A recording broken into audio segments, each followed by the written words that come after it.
안녕하십니까. 저는 스웨덴 스톡홀름에서 한인교회를 목회하고 있는 주영찬 목사라고 합니다. 2년 전에 우리 총회장 되시는 소광수 목사님께서 유럽의 이 교회 중직들과 함께 유럽교회를 탐방하셔서 오셔서 제가 가이드를 좀 해드렸었습니다. 근데 그때 한국 유럽교회 현실에 관한 이야기들을 나누는 가운데 돌아가시면서 그런 말씀을 하시더라고요. 2년 정도 후에 하나님의 은혜로 총회장이 될 것 같은데 혹시 그때 오셔서 이 유럽 교회에 대한 흥망사에 관한 강의를 좀 해줄 수 있겠는가 하고 물으시더라고요. 그래서 저는 잊고 있었습니다만 2달 전에 전화가 와서 제가 이해하고 순종하는 마음으로 섬기겠다 하고 왔습니다. 저는 부산에 있는 수영록교회에 정필도 목사님 심호하시는 교회에서 5년 정도 목회를 섬기다가 8년 전에 스톡홀름 한인교회로 청빙을 받아서 가서 지금까지 교회를 잘 섬기고 있습니다. 원래는 질문이 좋아야 답이 좋다라는 생각을 합니다. 그런데 1시간에 정해진 시간 안에 유럽교회 흥망사를 1시간에 한다는 건 아무리 생각해도 불가능하겠다는 생각을 하게 됐고, 그래서 1시간 정도 짧은 시간이지만 제가 스웨덴에서 8년 동안 지내면서 유럽교회를 보고 그리고 배웠던 체험했던 것들을 잘 정리해서 우리 함께 나눈다면 이것도 유럽교회의 큰 그림 안에서 좀 해석이 되겠다라는 생각을 하고 제가 이번에 강의를 그렇게 준비하게 됐습니다. 여러분 앞에서 함께 나누는 시간 섬길 수 있어서 감사합니다. 오늘의 강의 목차는 크게 스웨덴 하면 떠오르는 복지 천국에 관한 이야기를 나누고, 두 번째는 복지 정책이 갖고 있는 두 얼굴, 복지는 반드시 대가를 지불해야 한다라고 하는 큰 주제를 가지고 여러분과 나누고, 세 번째는 현재 저희 교회 스웨덴 교회가 처해 있는 교회 현실, 이 세 번째 이 부분을 나누고, 맨 마지막에는 한국 교회 그리고 한국 사회와 그리고 교회가 타산지석을 삼아서 어떻게 한국 교회를 세울 건가 하는 부분에 대해서 작은 생각과 또 그런 것들을 여러분과 나누려고 합니다.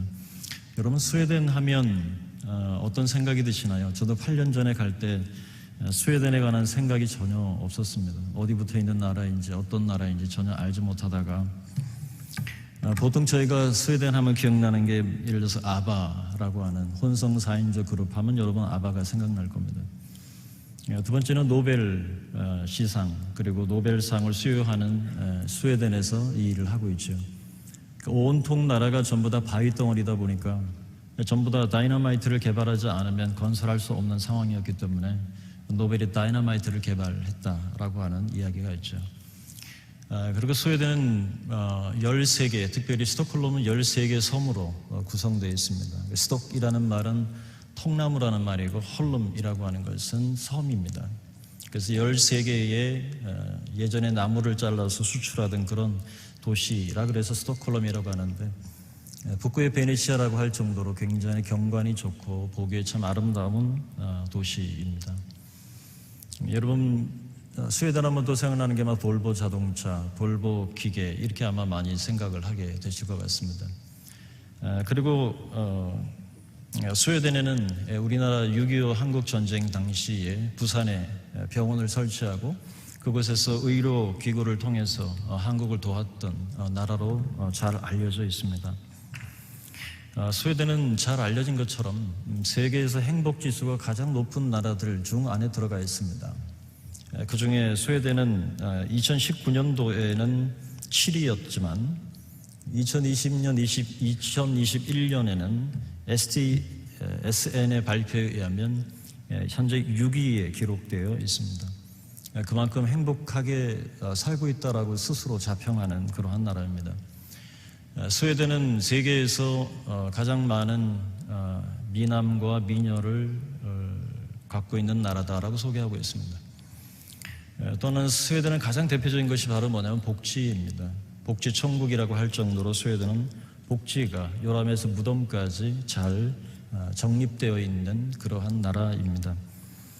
북유럽은 굉장히 사람들이 정직하고 그리고 성실하고 그리고 불의를 참지 못하고 굉장히 좋은 어떤 그리스도인의 인품을 닮은 성품을 닮은 그런 많은 것들을 가지고 있는 나라임에는 틀림없는 것 같습니다. 그래서 그런 면에서는 우리가 많이 교류할 수 있는 어떤 정신적인 교류들을 우리가 충분히 할 수 있는 좋은 나라다라는 생각을 하게 됩니다. 스웨덴에서 가장 인정하는 기업 중에 하나가 예전에는 국세청이 1위였습니다. 국세청이라고 하면 아시다시피 세금을 걷고 세금을 쓰는 일에 있어서 가장 투명한 그러한 기업으로 알려져 있는데 어찌됐든 이런 차원에서 스톡홀름이 갖고 있는 하나의 어떤 투명성이 스웨덴의 자랑이다라고 우리가 할 수 있겠습니다. 굉장히 합리적이고요. 준법 정신이 높고 정직하고 불법을 저지르지 않고 부정하지 않고 타협하지 않는 국민성을 자랑한다라고 볼 수 있습니다. 북유럽 스웨덴은 2019년도에 한국과 수교한 지 60년이 되었습니다. 그래서 문재인 대통령께서도 2년 전에 스웨덴에 들러와서 수교를 기념하는 그런 행사를 가졌었습니다. 여러분, 스웨덴 하면 복지천국인데 복지천국이라고 하는 것은 요람에서 무덤까지 모든 국가가 국민의 모든 삶의 전반을 책임지는 그러한 복지천국의 나라라고 보시면 되겠습니다.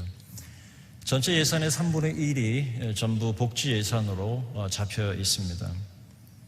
사실 스웨덴은 100여 년 전만 해도 계급 사회였습니다. 지금도 보이지는 않지만 그런 계급 구조가 형성이 되어 있지만 더 눈에 보이게 심할 정도로 계급 사회였고 여성이나 여성들에게 또는 노동자들에게는 투표권이 행사되지 않을 만큼 그러한 불평등 계급 사회였다라고 하는 것이죠. 그렇지만 오늘날 스웨덴이 있기까지는 많은 탈피의 작업들이 있었습니다. 그래서 법들이 고쳐지고 노동조합들이 결성되어지고 그래서 정부와 노사 관계를 중재하는 역할들을 통해서 정책을 실현해 오고 있는데 우리나라에서 이루어지는 노조 관계와는 좀 결을 달리야 합니다. 왜냐하면 스트라이크를 보통 하지 않고 대화를 통해서 정부와 중간에서 노조와 함께 대화를 통해서 잘 구축해 나가는 것이 조금 다른 점이라 할 수 있습니다. 스웨덴은 1913년에 국회에서 일반연금 그리고 보험을 도입했고요. 1937년에는 출산수당 그리고 47년에는 일반 아동수당을 대체했었습니다. 그리고 74년에는 유급 부모 휴가제를 도입하고 이러한 다양한 꾸준한 복지 정책을 통해서 국민의 삶을 책임지는 형태 복지 국가로 형성되어 왔습니다. 스웨덴은 이것이 어디냐면 시청사인데요. 1923년에 시청사가 칼마르 동맹에서 동맹을 파괴하고 독립한 지 400년을 기념해서 1523년에 스웨덴이 독립국가가 되었거든요. 근데 그 이후에 400년 이후에 이 시청사를 지으면서 저 꼭대기 노란 물줄로 쳐 있는 저 부분에 보면 그림이 그려져 있습니다. 아이가 태어날 때부터 성장하고 결혼하고 그리고 살다가 죽는 그야말로 요람에서 무덤까지 모든 삶을 국가가 책임진다라고 하는 그러한 정책을 표하고 있다라고 볼 수 있습니다.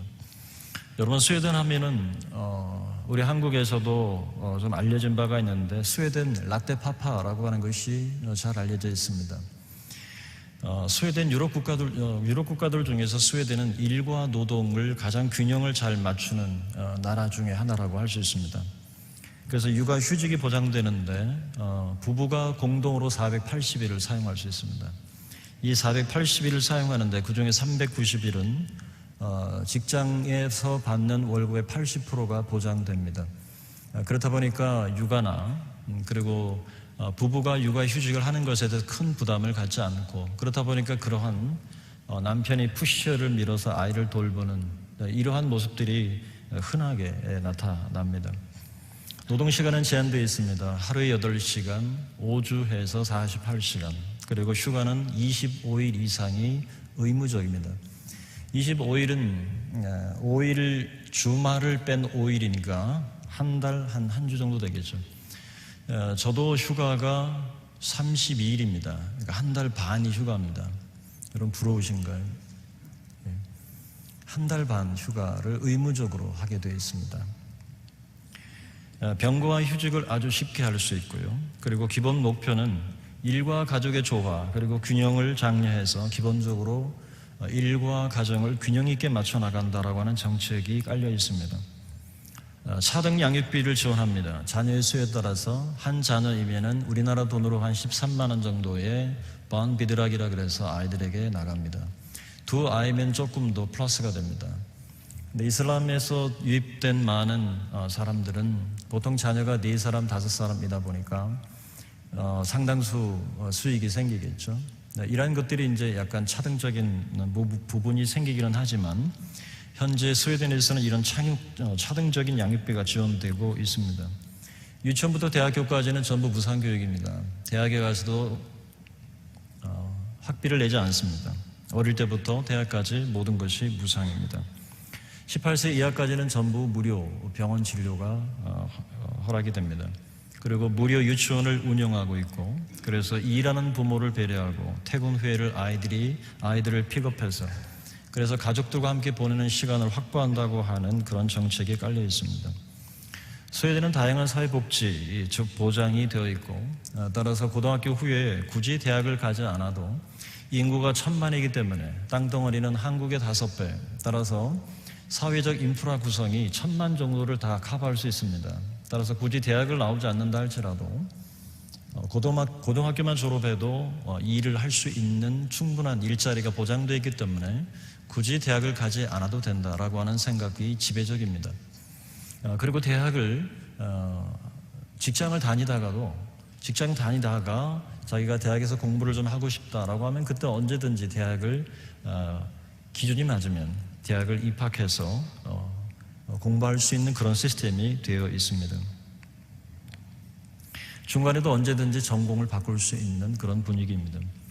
자, 그렇다면 여러분이 들었던 그리고 익히 알고 있던 이러한 사회복지에 대한 부분들이 이 사회정책을 이루기 위해서는 어떤 대가를 지불해야 하는가 하는 것입니다. 우리는 소위 말해서 받고 그리고 누리는 것들은 굉장히 익숙하고 좋아는 하는데 이러한 사회복지를 이루기 위해서는 엄청난 대가가 지불해야 한다는 것입니다. 그 중에 첫 번째가 높은 과세율입니다. 스웨덴의 세금은 약 35%에서 고소득자인 경우는 55%, 절반 이상을 세금을 부여합니다. 수익이 많으면 많을수록 세금을 부과하게 되죠. 스웨덴은 수익 평준화를 이야기합니다. 따라서 전문 의사가 일하는 똑같은 시간에 일을 해서 벌어들이는 수익과 그리고 일반 샵이나 혹은 커피숍 이런 데서 일하는 노동자들이 받는 수익이 3배 정도밖에 차이가 안 난다는 것입니다. 3배가 차이 나더라도 고소득자는 55%의 세금을 내고 저소득층은 35%의 세금을 내다 보니까 어느 정도 맞춰지는 거죠. 여기에 바로 고소득자에게 부과되는 이 세수를 통해서 국가가 운영되고 있습니다. 이러한 고과세에 대한 적용을 사실은 불만의 목소리들이 굉장히 많이 터져나옵니다. 그래서 스웨덴에는 전문가들, 특별히 의사나 혹은 기업을 운영하는 많은 사람들이 해외로 빠져나갑니다. 그만큼 힘들고 어렵게 공부해서 의사가 되었는데 되고 나서 보니까 세금을 너무 많이 내야 되는 것이죠. 그러다 보니까 해외로 도피하는 경우도 있고, 여러분이 잘 아는 이케아라고 하는 세계적인 이 글로벌 기업이 사실은 여기 회장이 국적을 바꾸었습니다. 스웨덴에서 스위스로 국적을 바꾼 상황입니다. 그래서 이런 것들을 통해서 사실은 스웨덴 경제는 더 발전하기 어렵습니다. 그래서 대부분은 많은 해외 투자를 통해서 스웨덴 국가가 경제를 운영하고 있다라고 여러분이 생각하시면 될 것 같습니다. 스웨덴의 가계 부채는 유럽에서 가장 심각한 상황입니다. 그리고 사실은 스웨덴은 겉으로 보기에는 복지와 또 사회정책, 계급이 없는 것 같이 보이지만 그 내면을 들여다보면 오늘날 신봉건 사회라 할 수 있습니다. 한번 귀족은 영원한 귀족입니다. 계층 간의 이동은 거의 불가능합니다. 상속세가 없습니다. 상속세를 폐지했던 이유는 부가가치세 25%를 올려놓으면 세수를 하는 데 있어서 그것을 카업하겠다고 생각해서 결국은 상속세를 폐지했지만 부가가치세를 통해서 그 세금을 걷고, 그렇다 보니까 한 번 귀족들은 영원한 귀족으로 종교개혁 이후에 가톨릭의 모든 땅과 재산을 몰수한 이후 그들이 갖고 있던 모든 것을 환원할 때 거기에 귀족들이 개입을 해서 땅을 빼돌린다든지 자신의 것으로 만든다든지 이러한 일들이 당시에 있었습니다. 그런데 그러한 현상들이 지금까지 한 번 귀족은 영원한 귀족이라고 하는 이름으로 계속 상속되어 온다는 사실입니다. 따라서 겉으로 보이진 않지만 심각한 양극화도 보통 심각한 양극화가 아닙니다. 보통 국민들은 대부분 비슷비슷한 수익의 평균화를 통해서 사람들이 살아가지만 대부분 이 계층 간의 구조는 너무나 차이가 커서 전 재산의 60% 정도를 1%가 가지고 있다라고 보시면 여러분이 될 것 같습니다. 최근에 올 초였습니다. 스웨덴의 사회복지 한 30년 정도 일하면 거기에 맞는 이제 연금이 배당이 됩니다. 근데 그 연금이 해가 갈수록 점점 낮아지는 것이죠. 그 말은 뭐냐면 줄 돈이 없다는 이야기죠. 따라서 30년 일한 할머니가 잘 곳이 없어서 버스를 전전긍긍하면서 잘 곳을 찾는 이 기사가 스웨덴을 흔들어 버렸습니다.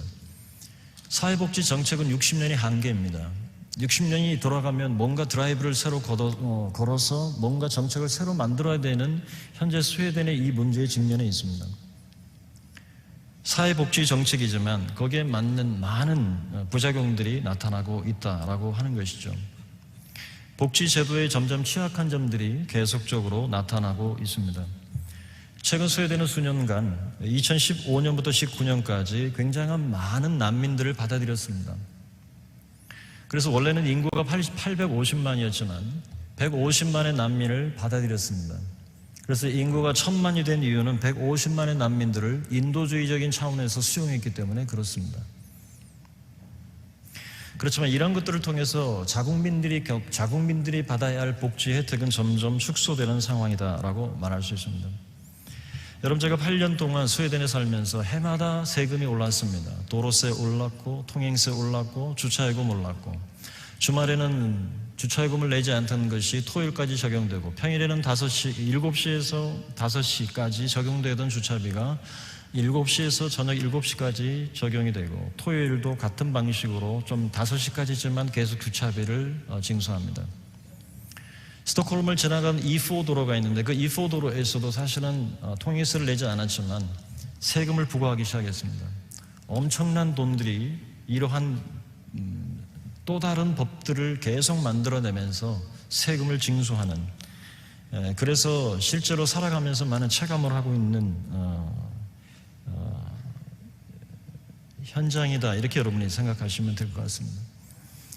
여러분, 세금이 높다 보니까 높은 물가는 따라서 높습니다.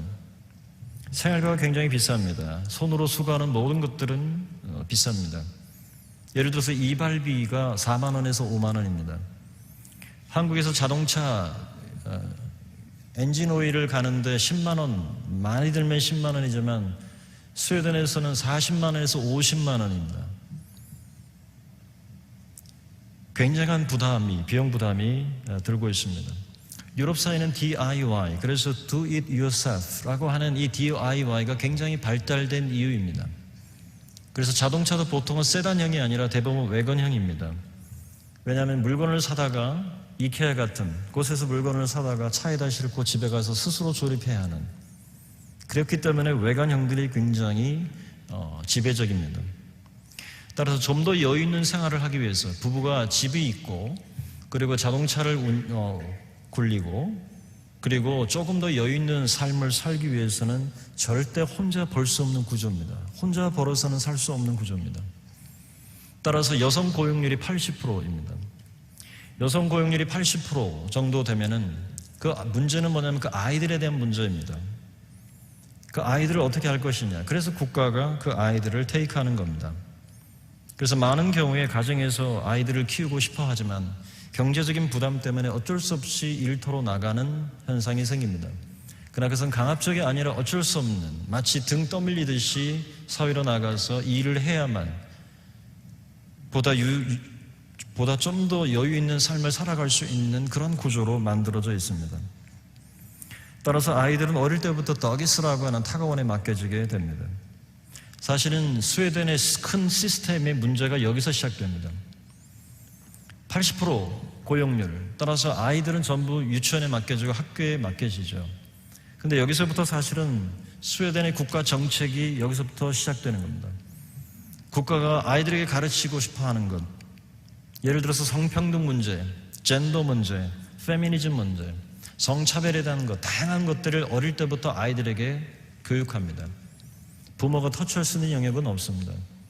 그것을 국가의 이념과 정책을 그 아이들에게 어릴 때부터 심어주는 것입니다. 만약에 여성 고용률이 높지 않다면 이것도 어느 정도 불가능할지 모릅니다.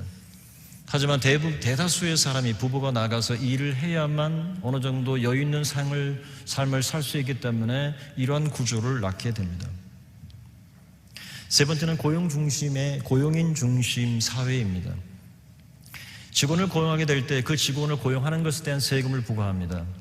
그리고 고용당한 고용인도 자신의 수익에서 적게는 35%, 많게는 55%의 세금을 따로 냅니다. 근데 저도 세금을 냅니다. 저도 한 달에 약 100만 원 이상씩 세금이 나갑니다. 사회주의식 사고방식이 팽배해 있습니다. 따라서 자사의 이익 중심보다는 개인 중심입니다. 어떻게 보면 고용주는 조금이라도 더 가게를 오픈해서 어떻게 하든지 손님을 더 받아서 수익을 만들고 싶어 합니다. 그렇지만 직원들은 그렇지 않습니다. 자기에게 딱 정해진 시간 5시까지 예를 들어서 일하게 되면 5시면 칼같이 문을 닫습니다. 밖에 시큐리티가 딱 서 있습니다. 아무도 들어오지 못하게 합니다. 물론 그것은 겉으로 볼 때에는 일과 여가에 대한 밸런스를 위한 하나의 방편일지 모르지만 고용주 측면에서 보면은 수익이 굉장히 떨어진다는 것이죠. 이러한 구조로 되어 있습니다. 그리고 뿐만 아니라 병가, 휴직을 언제든지 낼 수 있습니다. 아무리 태업을 한다 할지라도 회사원들을 함부로 해고할 수 없습니다. 제도적으로 그렇습니다. 해고된다 하더라도 1년에서 약 2년 정도 그가 평소에 받던 수익의 약 80%가 보장됩니다. 그런 구조로 되어 있다 보니까 어떻게 보면 운영자 입장에서는 굉장히 난감한 때가 많습니다. 근로자는 굉장히 좋을지 모릅니다. 그러나 고용주는 굉장히 어려운, 따라서 공사가 더딥니다. 스웨덴에서는 재미있는 이야기가 있습니다. 1년에 인생에 있어서 큰 공사 3번을 하면 자기 인생을 다 간다 할 정도로. 우리나라 같으면 1년, 2년에 끝내버릴 큰 공사들을 보통 5년, 10년을 걸쳐서 하게 됩니다. 정해진 시간, 여건에 따라서 언제든지 드랍해 놓고 가버립니다. 공사의 현장 속에서 파다가 삽 놓고 가버립니다. 저희 교회에서 한 집사님의 남편분이 스웨덴에서 덤프트럭을 운영하는 회사를 운영합니다. 차가 25대입니다. 그런데 굉장히 난처해 합니다. 왜냐하면 운전을 하다가 집안에 무슨 일이 생기면 그냥 차를 길가에 세워놓고 가버립니다. 그래서 제발 좀 잘 해달라고 아주 고용주가 고용인들에게 밑보였다가는 아주 힘든 구조입니다. 따라서 1년에 한 번씩 굉장히 그들의 마음을 하기 위해서 파티를 열어준다든지 이렇게 고용인과 고용주의 사이가 역전되어 있는 상황입니다. 제가 비자 신청을 하려고 비자 신청을 했을 때 1년 반 걸렸습니다. 저희 장인어른께서 소천하기 직전이라서 병원 진단서 모든 걸 띄워서 보냈음에도 불구하고 1년 반 정도 걸려서 비자가 나왔습니다. 왜 그런가? 자기 맡은 일만 하면 되고 남일은 신경 안 씁니다. 우리나라는 굉장히 좋아서 원스톱 제도가 있습니다. 어떤 행정적 처리는 원스톱으로 모든 걸 한 번에 끝내버립니다. 근데 스웨덴은 그렇지 않습니다. 이 부처에 가서 이 부처 다 따로 되어 있습니다. 여기서 해결하면 이쪽으로 가라면 여기서 또 해결하면 저쪽으로 가라면 저기서 또 해결해야 됩니다. 이런 것들이 통해서 보니까 일자리는 많을지 몰라도 행정은 굉장히 더디고 느립니다. 한국 사람은 답답해서 살 수 없을 정도입니다.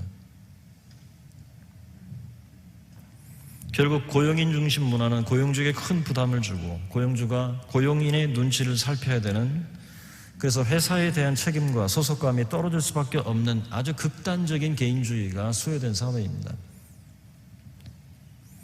네 번째는 교육 평준화입니다. 여러분, 모든 자녀들이 골고루 교육 혜택을 받습니다. 어릴 때부터 대학까지 모든 것이 무상교육입니다. 여러분, 대신 우리나라는 인재를 양성하고 인재를 발굴하는 시스템 제도가 없습니다. 인재는 무조건 자릅니다. 인재는 무조건 밟아버립니다. 그리고 못하는 아이들을 오히려 키워서 이분을 만드는, 평준화를 만드는 것이 국가적 이익이라는 정책을 갖고 있습니다. 따라서 그룹 활동이 굉장히 많고 그룹이 받는 모든 성적이 함께 받는 성적이 됩니다. 어느 정도는 좋은 부분입니다. 그렇지만 인재 발굴이나 좋은 인재들을 길러내는 데는 무관심하고 때문에 젊은 사람들은 비전이 없습니다. 제 딸이 스웨덴 현지 학교의 고등학교 3학년입니다. 제 딸의 이야기를 들어보니까 그렇더라고요. 아이들이 비전이 없답니다. 앞으로 뭘 할지에 대한 확실한 어떤 인생의 계획이 잡혀져 있지 않다는 겁니다. 비전과 꿈이 상실되고 미래에 대한 것도 불투명하고 그냥 현실에 대해서 한 스텝 한 스텝 넘어가는 것, 따라서 열정도 부족한, 그것이 오늘 스웨덴의 현재 모습이라 할 수 있습니다. 교육을 통해서 모든 사람이 행복하다고 하는 피교육을 받습니다. 실제로 약간 게으르기도 하고 그리고 일을 좀 안 하기도 하고 그런 것 때문에 편하고 행복하다라고 생각할 수 있을지는 모릅니다.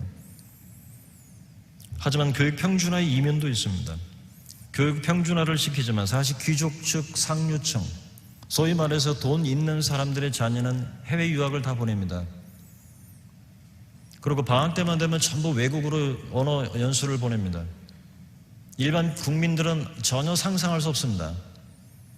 일반 국민들은 먹고 사는 것에 빠듯할 정도로 느끼고 살아갑니다. 검소합니다. 굉장히 검소합니다. 그러나 그것은 국민적 동의에 의해서 검소가 기본 정책으로 깔려 있습니다. 그러나 그 외에 있는 상류 사회들은 고액 가해로부터 시작해서 그 아이들을 유학과 그리고 방학 때만 되면 해외로 연수를 보내서 치열한 경쟁 속에서 삽니다. 국민들은 경쟁하지 않습니다. 그러나 그 위에 있는 상류 사회는 치열한 경쟁 가운데 있습니다. 교육의 평준화라고 하는 이면에 숨겨져 있는 하나의 단면이다라고 보시면 되겠습니다. 여러분, 스웨덴은 8세기, 9세기, 10세기, 11세기의 서유럽과 동유럽 전 지역을 지배했던 민족입니다. 바이킹입니다.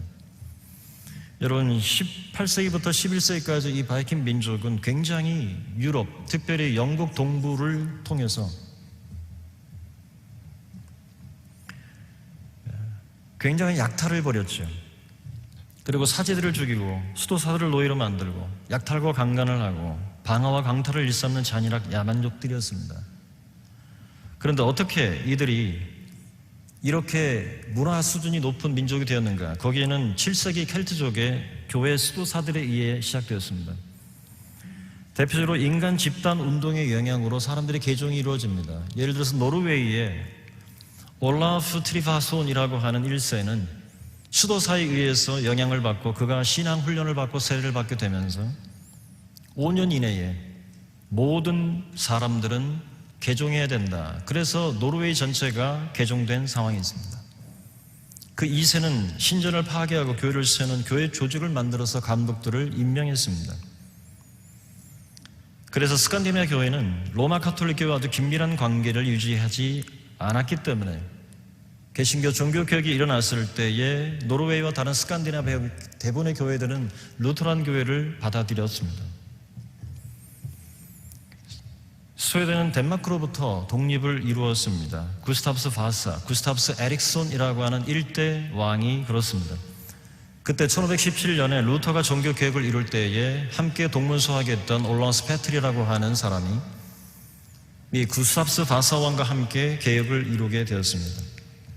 그래서 사실은 스웨덴의 이러한 현상 속에서 국가 기반을 가지고 지금까지 구축되어 왔습니다. 하지만 종교 개혁 이후에 현재까지 스웨덴 루터교는 국교로 지정되어 왔었습니다. 하지만 2000년 1월에 프리처치가 실행됐습니다. 국가와 교회는 함께 대등한 관계에서 정책을 함께 나누고 견제하고 밸런스를 맞추던 그러한 국가 위치였습니다. 하지만 프리처치가 되면서부터 스웨덴은 국교를 포기했습니다. 전체 인구 중에 58%가 스웨덴 교회에 등록이 되어 있지만 명목상 기독교일 뿐인 대부분의 사람들은 교회를 가지 않습니다. 왜 이 같은 현실이 이루어졌을까 하는 것입니다. 왜 스웨덴 교회 현실이 이럴까? 첫 번째는 국가에 종속된 교회입니다. 당시 루터가 종교개혁을 이룰 때에 귀족의 보호 아래에서 종교개혁을 이루었었습니다. 따라서 루터란 교회는 귀족과 그리고 왕과 함께 힘을 서로 견제하지만 서로 상호 간의 힘을 통해서 밸런스를 통해서 국가를 운영했었습니다. 하지만 2000년도에 프리처치가 선언된 이후에 협력관계가 무너졌습니다. 그리고 정부의 정책에 순응해야 하는 교회로 전락하고 말았습니다. 여러분, 스웨덴 교회는 모든 국가로부터 모든 것을 받습니다. 월급도 받고 교회 재정도 지원받습니다. 한인교회는 예외입니다. 하지만 스웨덴 교회는 그렇게 사례비뿐만 아니라 모든 관리비를 국가로부터 받기 때문에 스웨덴의 국가가 운영하고 있는 정책을 절대 반대할 수 없습니다. 동성애법 수용하는 것에 대해서도 결국 국가 정책에 따를 수밖에 없고, 따라서 목회적 소명보다는 국가적 행정 방향에 따르는 종교 공무원 역할을 합니다. 상담이라든지 마약자들인지 중독자들인지 그런 정도의 사람들을 상담할 뿐이지 영혼에 대한 열정이나 교회에 대한 하나님 앞에 어떻게 서야 될지에 대한 고민을 전혀 하지 않습니다. 구령의 열정도 없습니다. 개혁의 목소리도 더 이상 들리지 않는 아주 척박한 땅이 바로 스웨덴 교회입니다. 교회사적으로 1968년에 WCC가 스웨덴 웁살라에서 열렸습니다. 그때 WCC는 복음, 세계 선교와 복음, 여기에서 등을 돌렸습니다. 세계 선교라는 초점을 버리게 되었고 사회, 정치 그리고 경제적 문제로 관심을 돌리는 분기점이 되었습니다. 그 이후에 도널드 맥가브로는 말했습니다. 웁살라는 20억의 영혼을 배신할 것인가? 당시 전 인구가 20억 정도 추산되었기 때문에 맥가브란의 한탄이었습니다. 여기가 웁살라입니다. 두 번째는 이슬람의 확장입니다. 유럽 국가 중에서 인도주의적 차원에서 150만의 난민을 수용했지만 결과적으로 이슬람이 급속도로 빠르게 퍼지고 급속도로 많은 이슬람의 영향을 받게 됐습니다. 지금까지 스웨덴에는 9개의 모스크가 건립되어 있습니다. 약 18만 명으로 추산됩니다. 더 심각한 문제는 뭐냐면 개토 형성입니다. 스웨덴 남부의 말메라고 하는 지역에 가면 개토가 형성되어 있습니다. 거기는 치외 법권입니다. 스웨덴 경찰이 들어가지 못합니다. 샤리아법이 진행이 됩니다. 로마에 가면 로마법을 따라야지만 스웨덴 안에 와서도 자기들 법으로 살아가는 곳입니다. 여러분, 이민 정책이 쓰여진 다음부터 강간율이 세계 2위의 1472%가 증가했습니다. 그리고 범죄율이 300%가 증가했습니다. 치안이 아주 취약합니다. 자국민 사회복지 혜택이 점차 줄어들고 있는 현상입니다. 대신 이러한 이면들을 절대 언론에서는 발표하지 않습니다. 강간율이 세계 최고라고 할지라도 여기에 대해서 발표하지 않습니다. 여기는 이 바로 모스크가 1968년 웁살라 대회 때 열렸던 그 장소에 세워진 모스크입니다. 지금도 치외법권처럼 개토가 형성되어서 이런 폭도들이 일어나는 것은 결국 이슬람에 대한 문제였습니다. 세 번째로는 반기독교 사상과 문화입니다. 유럽은 19세기 해겔의 변증합점, 역사적 발전을 생각했습니다. 정반 합의 원리로. 그러나 세계 1, 2차 대전 이후에 인간의 실존의 물음을 던졌습니다. 인간이 도대체 무엇인가? 여기서 교회는 답을 주지 못했습니다. 그리고 1968년에 프랑스와 독일의 혁명이 시작됐습니다. 그래서 독일에 있는 신좌파의 아버지라고 하는 마르쿠세라고 하는 사람은 1차원적 인간, 에로스와 문명이라는, 에로스는 본능이고 문명은 자본주의에 대해서 갈등을 어떻게 다룰 것인가, 이런 것을 심도 있게 다뤄 나갔습니다. 지식인들 사이에 퍼져나기 시작했습니다. 뿐만 아니라 미셸 푸코라고 하는 성의 역사, 광기의 역사라고 하는 책들을 통해서 마르크스 사상과 신좌파 운동, 반기독교적, 반이성주의적인 그러한 사회적인 운동을 일으켰습니다. 이런 것들을 통해서 지식인들 사이에는 이러한 사회주의적이고 약파쇼적인 신좌파적인 그러한 사상들이 계속 유입되기 시작했습니다. 언론은 여기에 부추겼습니다. 그러니까 유럽의 모든 문화들이 잠식되기 시작했습니다. 성의 의식이 해체되고 가정이 해체되고, 우리나라도 2000년 작년 성균관 대학교에서 이 미셸 푸코의 성의 역사를 강의를 했더라고요. 학기에 걸쳐서, 2학기에 걸쳐서 강의를 했습니다. 많은 젊은 사람들이 가랑비에 옷 젖듯이 이러한 새로운 사상에 젖어서 결국은 이 아이들이 어떠한 마음과 어떠한 지식을 가지고 이 사회를 살아갈지 우리는 한번 좀 고민해 봐야 할 것 같습니다. 이런 사상적 흐름 가운데 배태된 것이 바로 동성애법입니다. 1980년 동성애자 위안법, 동성애 동반자법, 동성애 입양권, 동성애 결혼법. 스웨덴은 지금 신화로 전락했습니다. 성경은 더 이상 성경이 아닙니다. 하나님은 없습니다. 과거 모든 학교로부터 성경은 의무화되었습니다. 루터도 모든 학교는 성경을 가르쳐야 한다고 했습니다. 하지만 더 이상 스웨덴에는 성경을 가르치지 않습니다. 오히려 수업 시간에서 반기독교적 사상을 노골적으로 가르칩니다. 제 딸이 굉장히 곤란해했습니다. 조롱거리로 만들어버렸습니다. 하나님이 어디 계시냐라고 하는 거죠. 동성애는 더 이상 죄가 아닌 나라가 되었습니다. 이런 현상들이 스웨덴 교회의 현실입니다. 여러분, 지난 500년 동안 유럽은 기독교 문화의 꽃을 피웠습니다. 야만국이었던 이 사람들은 교양 있는 문명국가로 변모했고 성경 중심의 기독교 정신을 통해서 사회 계획을 이루었습니다. 정치, 경제, 사회, 문화, 노예제도, 윌리엄 윌포스, 이런 모든 사람들을 통해서 개혁이 지금까지 역사적으로 이루어져 왔습니다. 질병과 싸웠고, 빈곤과 싸웠고, 교육과 계몽에 대해서, 여성과 어린이 인권에 대해서 고아원을 설립하면서 이런 악법을 폐지해 온 것이 기독교입니다. 이것이 기독교의 공헌입니다. 하지만 오늘날 유럽은, 오늘날 스웨덴은 우리의 리그에서 하나님은 빠져라입니다. 하나님을 완전히 제외시키는 겁니다. 창조주 하나님을 제거하려고 합니다. 자신의 바벨탑을 쌓아 올리고 있는 반기독교적 반성경적 국가 건설이 진행하고 있지만 스웨덴 교회는 짓지 못하고 있습니다. 함구하고 있습니다. 스웨덴 교회 현실입니다. 여러분, 우리 한국은 스웨덴 교회를 반면교사로 삼아야 합니다. 스웨덴 교회는 그동안 사회의식과 문화 형성에 기여했습니다. 하지만 세속의 물결을 감당할 수가 없었고, 정부가 동성결혼법을 합법화하면서 교회는 그것을 수용할 수밖에 없었고, 포괄적 차별금지법, 이것을 통해서 교회는 국가의 신여가 되기를 자처했습니다. 한국 교회가 현재 직면한 문제는 스웨덴 교회가 직면한 현실과 멀지 않습니다. 한국은 근저히 북유럽 스웨덴을 사회주의 국가를 벤치마킹하려는 움직임들이 굉장히 많습니다.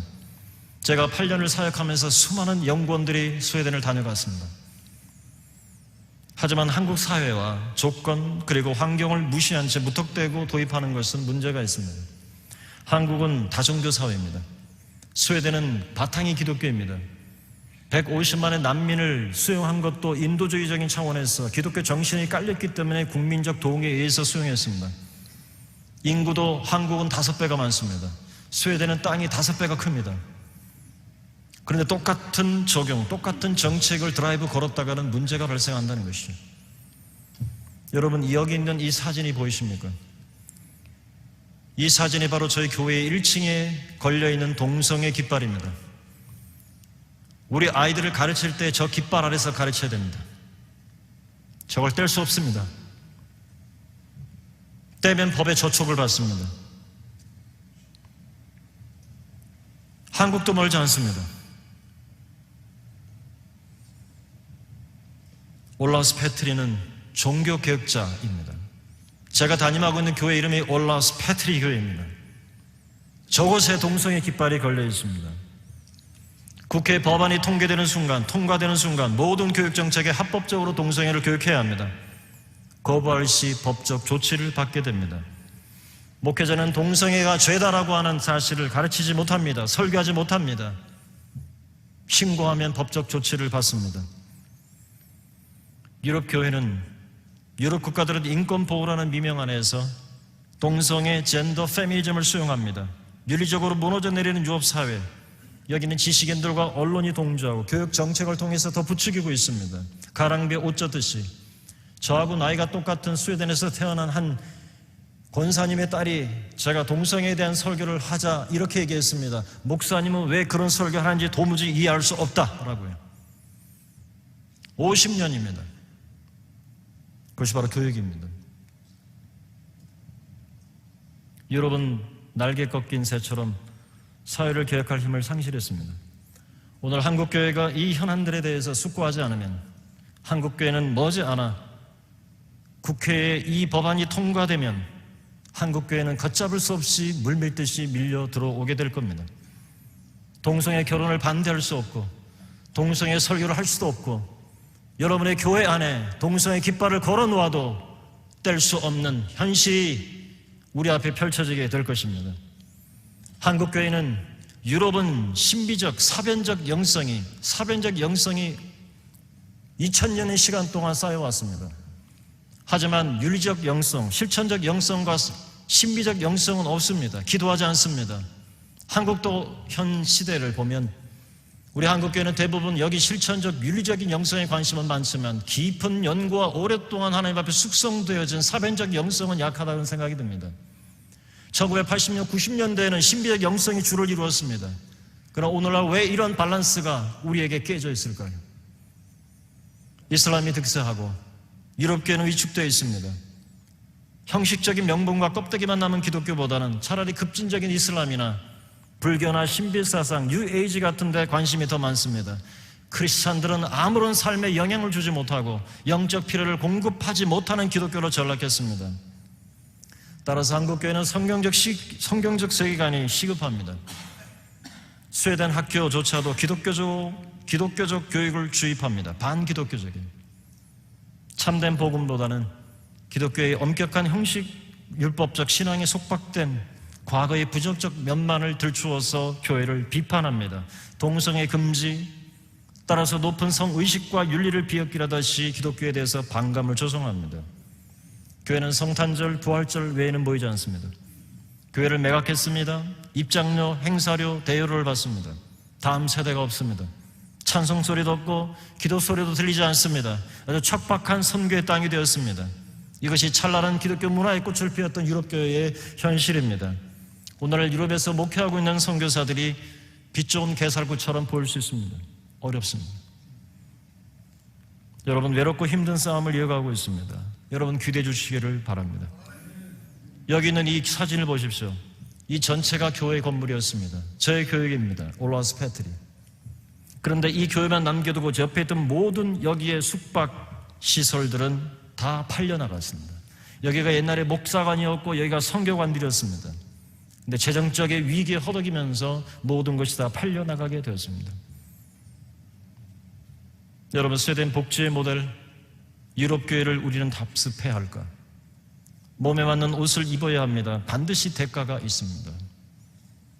우리 개혁주의 합동 측은 개혁주의 정신과 1907년 평양대부 운동의 위대한 뿌리의 역사를 갖고 있습니다. 오직 성경으로, 오직 기도로 이러한 모달리티의 건강이 사회 변혁과 그리고 세계 선교라고는 소달리티를 힘을 실어줄 수 있습니다. 이 밸런스를 우리가 맞추지 못하면 교회는 위기에 처하게 될 것입니다. 그리스도인의 사회적 책임, 세계 선교의 양날개를 다시 비상해야 합니다. 한스 킹은 말했습니다. 낡아버린 과거를 보존하려고 새로운 현재의 요구에는 무관심한 보수적 태도와 살아있는 과거를 무시하고 변화에 지나치게 몰두하는 급진적 태도와의 중도를 걷기란 쉬운 일이 아니다 그랬습니다. 이제 강의를 맺겠습니다. 우리 한국교회가 이런 유럽교회의 현실을 함께 나누면서 우리 한국교회가 이러한 역사를 전출을 밟지 않도록 우리가 함께 깨어서 한국교회의 미래를 하나님 앞에 올려드렸으면 합니다. 감사합니다.